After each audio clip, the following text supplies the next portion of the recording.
ছিল, কারা শেখ হাসিনার দোসর ছিল, কে কিভাবে অপরাধ করেছে, এই নিপীড়ন নির্যাতনে সহায়তা করেছে। কিন্তু এই নতুন বাংলাদেশে, পলানো শেখ হাসিনার বাংলাদেশে, যে বাংলাদেশের ছাত্র জনতা জনগণ মিলে একটি স্বৈরাচারী ডাইনি খুনি হাসিনাকে বিদায় দিতে পেরেছে, সেই বাংলাদেশে এইগুলো ভোলা চলবে না।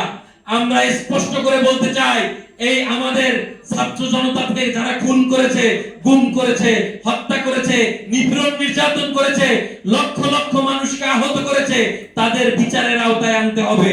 আমরা বলতে চাই, 3টা অবৈধ নির্বাচন যে শেখ হাসিনা করেছে, একা করেছে।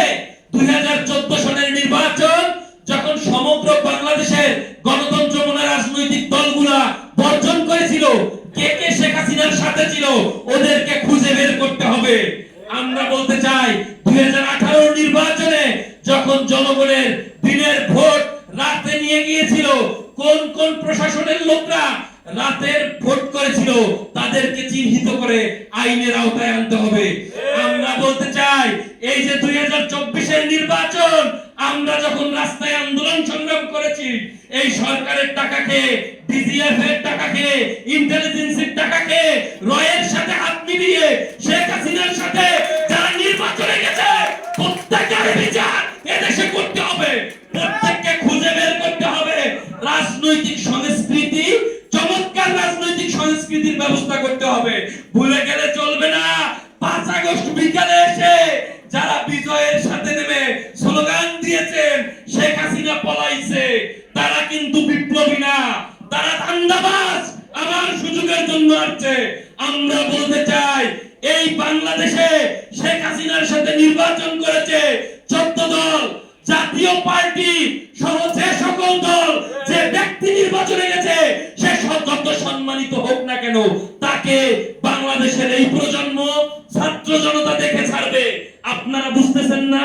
এক সময় সাকিব আল হাসানকে বলা হইতো আসমানের চাঁদ সাকিব আল হাসান, পৃথিবীর সেরা অলরাউন্ডার।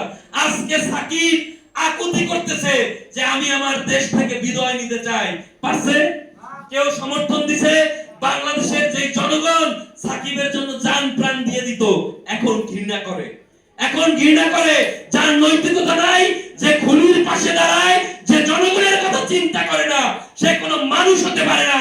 আমরা ছোটবেলায় পড়েছি, দুর্জন বিদ্যান হলেও পরিত্যাজ্য।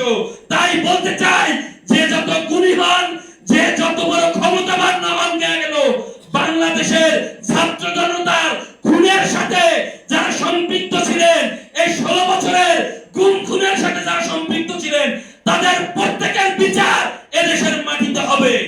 আমরা কোনো মব জাস্টিস চাই না, আমরা কোনো অন্যায় অনিয়ম চাই না, আমরা নিয়মের মধ্যে থেকে সবকিছুর বিচার চাই। আজকে